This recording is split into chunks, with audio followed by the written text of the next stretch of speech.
What's up, guys, and welcome back. And we are talking about the Snap Clash Invitational Tournament that just happened this past weekend. We are fortunate enough to be included in this invitational where they invited 15 other streamers to compete to see who really was the best when it came to Snap and the new battle mode that released. There was a bunch of decks in the tournament, and there was a lot of really great players. Even some of these players that we're going to be seeing this next weekend as we do Creator Clash up in New York. So with that being said, this is the road to Creator Clash, and I'm going to be breaking down this particular tournament. And in this video, we're going to be breaking down the deck that I took to the tournament this past weekend. Now, if you weren't able to catch the video in the stream this past weekend, you can definitely check out the entire video, and the link will be down below over on the Snap Clash Tournaments page. But I will be releasing each day a relook at one of my matches of the event with my commentary and all of that, of maybe some of the mistakes I made or things I could have done a little bit better throughout the different matches. Now, we did do pretty good, but I won't spoil that for anybody who hasn't seen it and wants to see the actual videos coming out. But like I said, each day I'm going to be uploading one of those videos and really breaking down my match, the matchup that I went against, and all that good stuff. But in this one, we're going to be taking a look at the deck. All right, so breaking this deck down and starting with, well, the obvious. Yeah, as you can see, this is Coco's deck. Yeah, Coco 4 was the person who I was facing in the first round, and, well, I started watching some of his streams. Yes, I would say if you're in any of these tournaments, you really need to know who the competition is. You need to go back and watch some of the streams, maybe their favorite kind of deck styles and things like that. But here's the thing. I've been watching Coco for a while now. This man is a genius. He puts together some really good decks. And honestly, I was using his Zabu deck a while before the nerf to actually climb pretty high. So yeah, that deck doesn't work anymore based on all the nerfs, but I saw this one. And it seemed like a really good deck, and I started messing around with it. And yeah, it may not be the best deck for ladder. It's a pretty good deck, but when it comes to battle mode, this deck seemed like it'd be really hard to beat. So I did a ton of testing around this deck. I had a couple people that I knew that were really good playing this deck, so I could try a bunch of stuff, because honestly, this is the deck I figured Coco would use. It's a really strong deck. After not being able to beat it after, yeah, many tries, or beating it just barely and not feeling very comfortable, well, I feel like I'd just use it.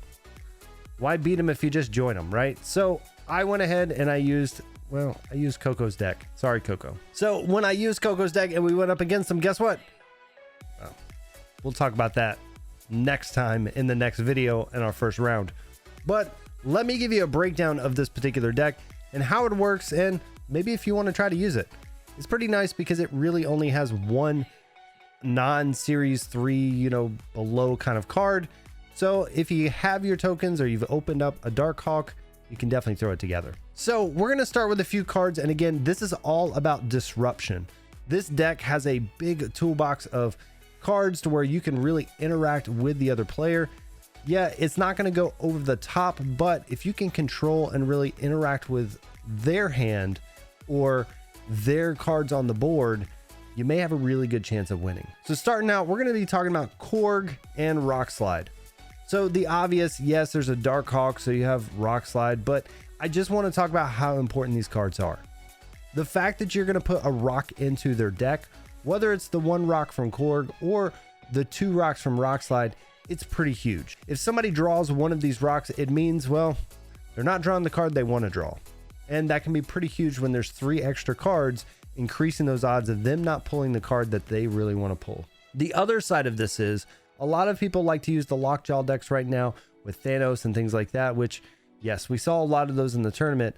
So by throwing in rocks in their deck and them cycling through with Lockjaws, they can hit a lot of dead cards. So these cards are very important. And yes, Rockslide's also a pretty big body, so he's a really good card. He's already giving you value. He's +2 over his energy, so again, a 4/6. And adding in those 2 rocks, well, it really helps. Next up, I want to look at just the cost reduction cards, right? So we have Zabu, and yes, Zabu did get a nerf. He had the nerf in this tournament, so he was just a 2-drop and making your 4 cost cards cost 1 less. It's not as great as he was before, but I'm telling you guys, he's still a great card. He helps speed you up, he helps ramp you up, so you drop him on 2.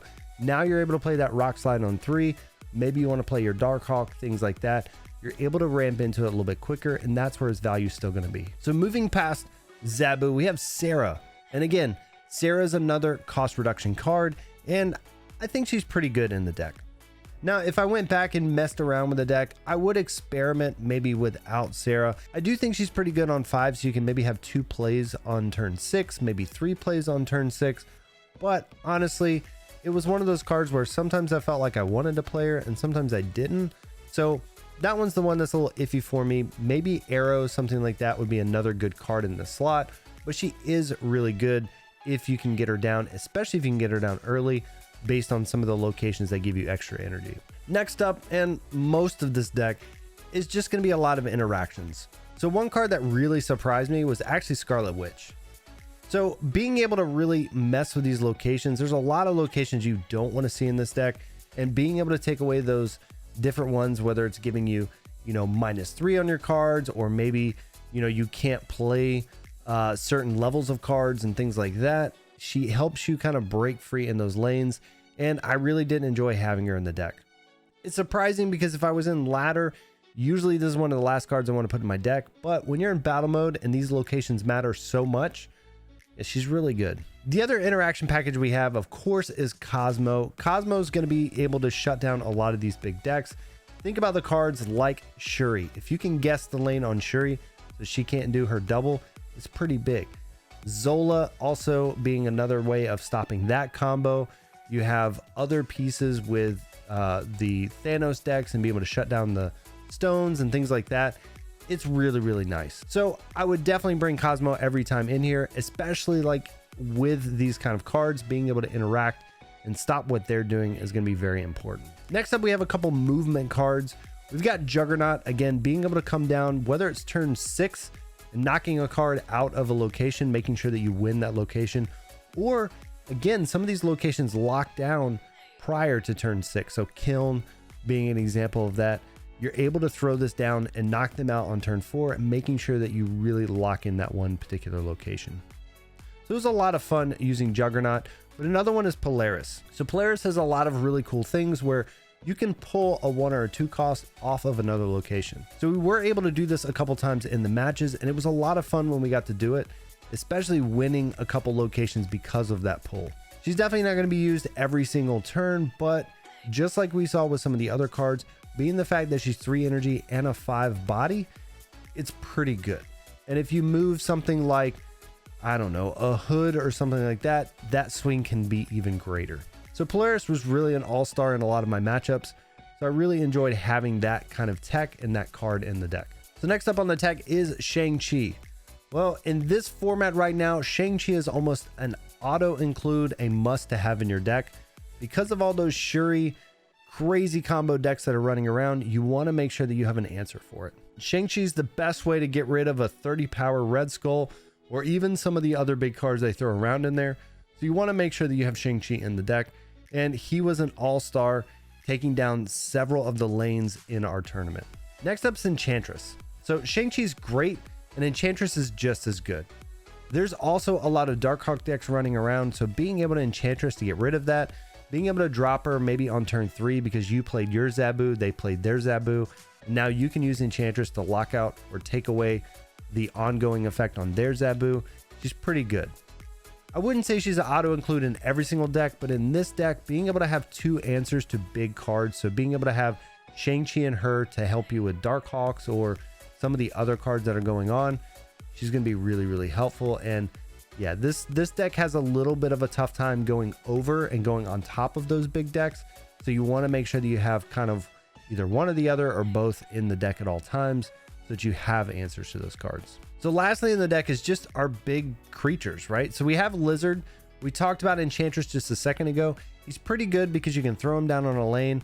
Maybe they also throw down one of their big cards like a Darkhawk, and you just throw down the Enchantress to take away his negative effect as well as the other sided.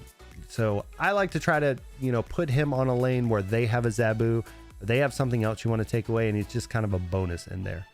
But it's a 2/5, pretty big body, and he works pretty well in the deck. Lastly is the obvious, is Darkhawk. Darkhawk is your power in this deck. He is your big number that's going to come down. And with those rocks being thrown around from Korg and Rockslide, he's going to get pretty big. He wins a lot of matches, and usually for my deck tech, when I'm using this particular card, I'm putting him behind my Cosmo. He is vulnerable to Shang-Chi. He is vulnerable to Enchantress. So I try to always pair him up with something with Cosmo, whether it's turn 6 putting Cosmo and Darkhawk, or throwing down that Cosmo early in the game, like on turn 3 or 4, knowing that Darkhawk is going to sit right behind him. So there's a lot of really creative plays you can do with the deck, especially kind of working in with all these different interactions. And you want to really make sure with this deck, identify the 2 lanes that you want and go hard on those 2 lanes. You really can't spread the power with this deck because all your cards are pretty small. You're not working with big cards like She-Hulk. You don't have that, Chavez on turn 6 type play. So you want to make sure that you've identified your 2 lanes and figure out the one that you can throw away. If you see something like, I don't know, Dracula come down in a lane, or you have a Lockjaw that's already pulled an Infinite, give up on it. The only good thing that can work is having something like Shang-Chi against that Infinite, but for the most part, if you see something like Dracula, you see one of these cards that you really can't interact too well with, go ahead and give up on that lane, focus on the other 2, and that's really what helped me get through a lot of these matches. So all in all, the deck did really, really well. Again, I won't spoil the outcome of the tournament. You can definitely check out the videos as they drop. So tomorrow I'll have the first one with my first match, followed by the next one. So those will run all the way up to the tournament this weekend.